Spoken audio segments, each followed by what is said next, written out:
Hello दोस्तों, कैसे आप लोग? आई होप कि आप लोग अच्छे और मजे में होंगे। तो पढ़ने वाले हैं क्लास 8th के सोशल साइंस का एक टॉपिक, इसका नाम है मैन्युफैक्चरिंग इंडस्ट्रीज।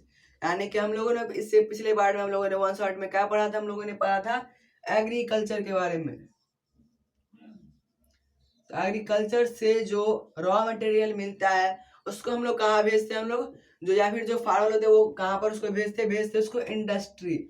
और वहां पर क्या होता है? उसका मैन्युफैक्चरिंग होता है, यानी कि उसका कुछ सामान बनता है और उससे उसको क्या होता है? वो सेल करते हैं। यानी कि मान लेते हैं एग्रीकल्चर से यहाँ पर मिला क्या? वीट मिला।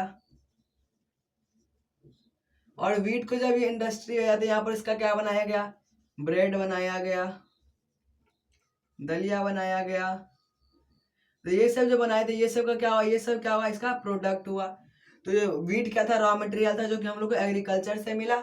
और ब्रेड या फिर दलिया जो था, जो यानी कि उसका जो बाय प्रोडक्ट था वो क्या होगा? उस मैंने इंडस्ट्री में बना और वो वहां पर वापस से क्या आ जाएगा? ये सेल होगा। और इससे वीट भी, इससे क्या बनता है? फ्लोर भी बनता है।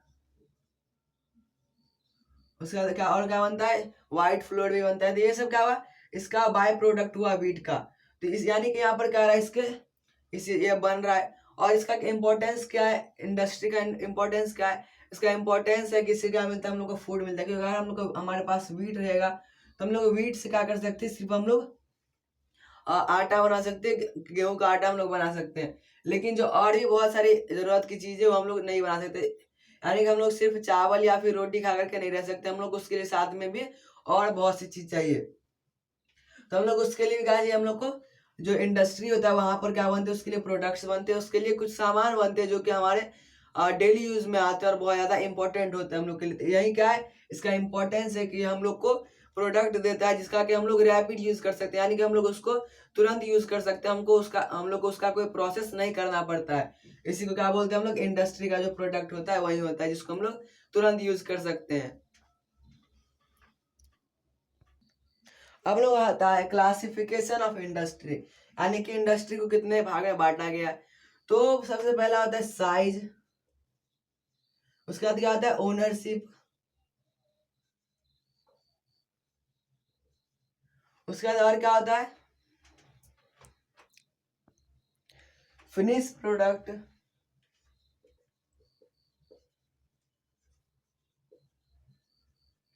और रॉ मटेरियल।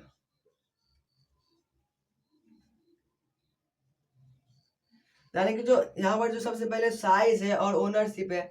साइज मतलब क्या?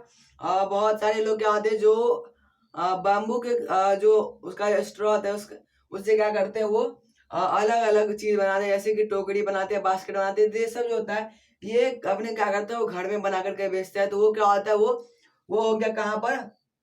हाउस होल्ड या फिर कॉटेज बेस्ड इंडस्ट्री, यानी कि जो कि घर में बनाते हैं उसको क्या बोलेंगे? House hold industry. उसके बाद होता है, सेकेंड पर आता है स्मॉल, यानी कि जो छोटे नॉर्मल इंडस्ट्री। यानी कि हम लोग बात करें कोई टेलर की शॉप है तो वो भी क्या है? कि नॉर्मल स्मॉल इंडस्ट्री हो गया, ना कि वो हाउस होल्ड होगा। तो यानी कि जो या फिर छोटा छोटा जो इंडस्ट्री होता है उसको क्या बोलेंगे हम लोग? Small industry. और एक होता है लार्ज इंडस्ट्री, जो कि क्या होते हैं? बहुत ज्यादा बड़ा होता है और इसमें क्या होता है? बहुत ज्यादा सामान मैन्युफैक्चर होते हैं, बहुत स्पीड में होता है और वहां पर प्रोडक्ट बहुत जल्दी जल्दी बनता है। तो ये हो गया साइज के आधार पर, यानी कि उसका कैसा साइज है। उसके बाद है ओनरशिप। ओनरशिप में क्या होता है? प्राइवेट, यानी कि प्राइवेट मतलब क्या है? इसका कोई किसी एक किसी भी जो इंडस्ट्री होगा उसका क्या होगा? प्राइवेट, यानी कि इसका कोई एक ओनर होगा। इसका क्या होगा? एक फिक्स ओनर होगा, यानी कि वो उसका खुद का उसमें रूल चलेगा, वो जो चाहे वो उसमें चेंजेस कर सकता है। उसके बाद है ज्वाइंट, जो कि क्या होता है? जिसमें गवर्नमेंट और कोई पर्सनल आदमी दोनों क्या रहता है? उसमें मिला हुआ रहता है और उससे वो इंडस्ट्री चलता है। उसके बाद क्या आता है? पब्लिक, जो कि बिल्कुल किसका है? गवर्नमेंट का है। उसके बाद है कोऑपरेटिव। तो ये सब क्या है? ये सब है ओनरशिप के आधार पर। कोऑपरेटिव में क्या होता है? एक ग्रुप ऑफ पीपल होते हैं जो कि उसके ऑनर होते हैं और उन सब के डिसीजन के बाद ही क्या होता है? वहां पर जो कोई भी चेंजेस आते हैं वो उसके हिसाब से आते हैं। उसके बाद है फिनिश प्रोडक्ट, यानी प्रोडक्ट जो फिनिश होता है उसके हिसाब से। तो इसका क्या आता है? बेसिक, और कंज्यूमर। और जो रॉ मटेरियल इसका कहते हैं forest based industry, animal based industry, mineral based industry. ये सब क्या आ गया, जो बेसिक इंडस्ट्री और कंज्यूमर बेस्ड इंडस्ट्री। इसमें क्या होता है, जैसे कि हम लोग बात कर लेते हैं आयरन की। जो आयरन क्या करता है, कोई भी इंडस्ट्री जो होगा क्या करेगा, लैंड के अंदर से उसको क्या करेगा, एक्सट्रैक्ट करेगा, यानी उसको बाहर निकालेगा, तो वो क्या हो जाएगा बेसिक। और उससे क्या बनाएगा, वो एक जो आयरन का होता है वो एक रॉड बनाया, तो वो किसका क्या हो गया, उसका प्रोडक्ट हो गया। वो क्या उसका प्रोडक्ट हो गया, यानी कि जो फर्स्ट इंडस्ट्री था उसका क्या हो गया, वो प्रोडक्ट हो गया। यानी बेसिक इंडस्ट्री का जो प्रोडक्ट है वो कंज्यूमर इंडस्ट्री का क्या होगा, रॉ मटेरियल होगा। यानी कि मान लीजिए अगर ये एक्स्ट्रा अंदर से निकाल करके क्या किया, उसका एक आयरन का रॉड बनाया, तो उसको क्या करेगा, ये खरीद के उसका क्या बनाएगा, एक सीट बनाएगा, उसका अलग अलग सामान बनाएगा, तो वो क्या होगा, कंज्यूमर बेस्ड इंडस्ट्री।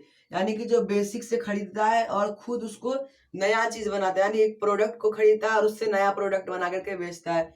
यानी बेसिक, यानी कि क्या, ये बेस तैयार कर रहा है।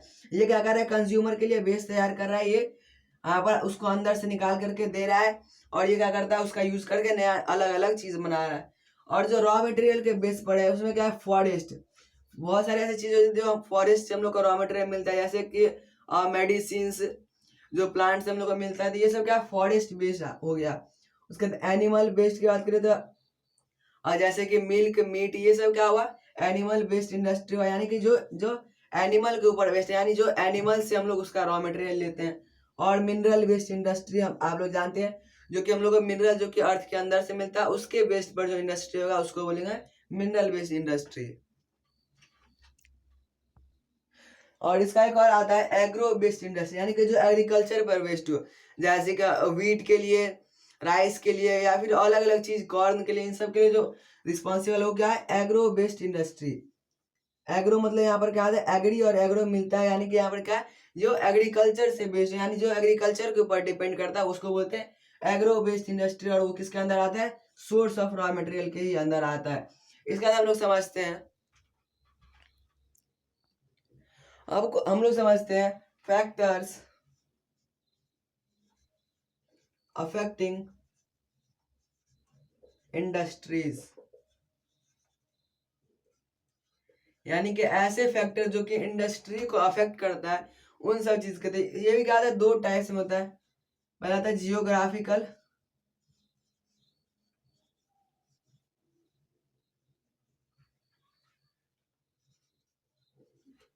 और क्या होता है, पहला आता है जियोग्राफिकल और दूसरा आता है नॉन जियोग्राफिकल। यानी कि जो ज्योग्राफी से रिलेटेड होगा उसको क्या बोलेंगे, जियोग्राफिकल, और जो उससे रिलेटेड नहीं होगा उसको बोलेंगे नॉन जियोग्राफिकल। तो जो जियोग्राफिकल है इसमें क्या आते हैं, जो जियोग्राफी का फैक्टर यूज होता है। यानी कि जैसे यहाँ पर हम लोग बात कर ले क्लाइमेट, इसके बाद अवेबिलिटी ऑफ रॉ मटेरियल, तो ये सब क्या आ गया, क्लाइमेट। यहाँ पर ये सब क्या आ गया, इंडस्ट्री, वाटर। तो ये सब जो ये ज्योग्राफिकल फैक्टर है, यानी कि यहाँ पर क्या है, ये ज्योग्राफी के हिसाब से, यानी यहाँ पर कितना रॉ मटेरियल अवेलेबल है, जिससे कि वहां पर वो कोई भी बाय प्रोडक्ट बना सकता है। तो ये सब क्या ज्योग्राफिकल फैक्टर में आते हैं। और ये क्या करता है, इंडस्ट्री को अफेक्ट करता है। अगर हमारे पास रॉ मटेरियल नहीं रहेगा तो वहाँ पर हम लोग का मैन्युफैक्चरिंग नहीं हो पाएगा, या फिर क्लाइमेट सही नहीं रहेगा तो वहां पर हमारे पास रॉ मटेरियल ही नहीं आ पाएगा। और नॉन ज्योग्राफी में क्या होता है, गवर्नमेंट पॉलिसी, कैपिटल, कैपिटल मतलब यहाँ पर क्या है, मनी। उसका मीन्स ऑफ ट्रांसपोर्ट,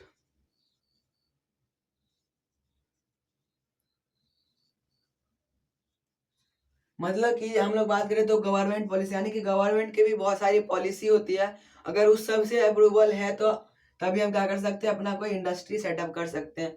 उसके बाद कैपिटल, हम लोग को एक इंडस्ट्री सेटअप करने के लिए कैपिटल तो चाहिए। और मीन्स ऑफ ट्रांसपोर्ट, मान लेते हैं अगर हमारे पास, हम लोगों ने क्या, हमारे पास रॉ मटेरियल भी है, हमारे पास क्लाइमेट भी सही है, गवर्नमेंट पॉलिसी भी मिल गया, हमारे पास पैसे भी है, तो हम लोगों ने क्या किया, हम लोगों ने एक प्रोडक्ट बनाया, हम लोगों ने एक बाय प्रोडक्ट बनाया। तो हमारे पास अगर मीन्स ऑफ ट्रांसपोर्टेशन नहीं रहेगा तो हम लोग जो लोकल मार्केट है हम लोग वहां तक भेजेंगे कैसे उस सामान को, जिससे कि वो सेल होगा। यानी कि वहां पर हम लोग को ट्रांसपोर्टेशन का भी बहुत ज्यादा जरूरी है, क्योंकि ट्रांसपोर्टेशन नहीं रहेगा, जैसे मान लेते हैं हमारी इंडस्ट्री में बन गया तो वो लोकल मार्केट तक जा ही नहीं पाएगा और उसका सेल ही नहीं हो पाएगा, यानी कि उसके लिए ट्रांसपोर्ट भी बहुत ज्यादा जरूरी है। तो ये सब कहते हैं फैक्टर अफेक्टिंग इंडस्ट्री, यानी कि इंडस्ट्री को अफेक्ट करने वाले कुछ फैक्टर। इंडिया में जो मेनली सबसे मोस्ट इम्पोर्टेंट इंडस्ट्री है वो दो तीन इंडस्ट्री। सबसे पहला क्या है, कॉटन। कॉटन इंडस्ट्री जो है यही सबसे ज्यादा बड़ा, यानी कि जो वर्ल्ड का लार्जेस्ट है वो क्या है, कॉटन का इंडस्ट्री, जो कि इंडिया के अंदर ही है। तो ये हमारे इंडिया के अंदर क्या होता है, कॉटन जो है वो बहुत ज्यादा प्रोड्यूस होता है और इसके फैब्रिक्स भी बहुत ज्यादा यहाँ पर प्रोड्यूस होता है। उसका सेकेंड क्या है, आयरन एंड स्टील। इसका भी बहुत सारा इम्पोर्टेंट, यहाँ पर बड़े बड़े इंडस्ट्री हमारे इंडिया में, जैसे कि बात करें टाटा की क्या है, आयरन एंड स्टील इंडस्ट्री है। उसके बाद थर्ड हमारे पास क्या है, आयरन और टाटा। इसके बाद हमारे जो आयरन स्टील है, इसके बाद हम लोग का थर्ड क्या है,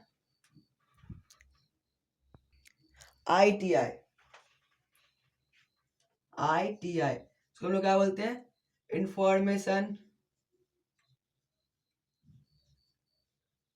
टेक्नोलॉजी इंडस्ट्री। यानी कि जो इंफॉर्मेशन टेक्नोलॉजी का जो इंडस्ट्री है ITI, ये तीनों जो ये हमारे कंट्री में सबसे ज्यादा इम्पोर्टेंट और लीडिंग है। यानी कि यही सब क्या है हमारे कंट्री में सबसे ज्यादा है। तो ये सब क्या हमारे, और डेयरी का जो है ये भी हमारे इंडिया में बहुत ज्यादा पॉपुलर है, फेमस है। तो हम लोगों का जो ये मैन्युफैक्चरिंग इंडस्ट्री था, इस चैप्टर को हम लोगों ने वन शॉट में पूरा कंप्लीट कर लिया था। आई होप समझ आ गया होगा। तो मिलते हैं, bye, take care, thanks for watching.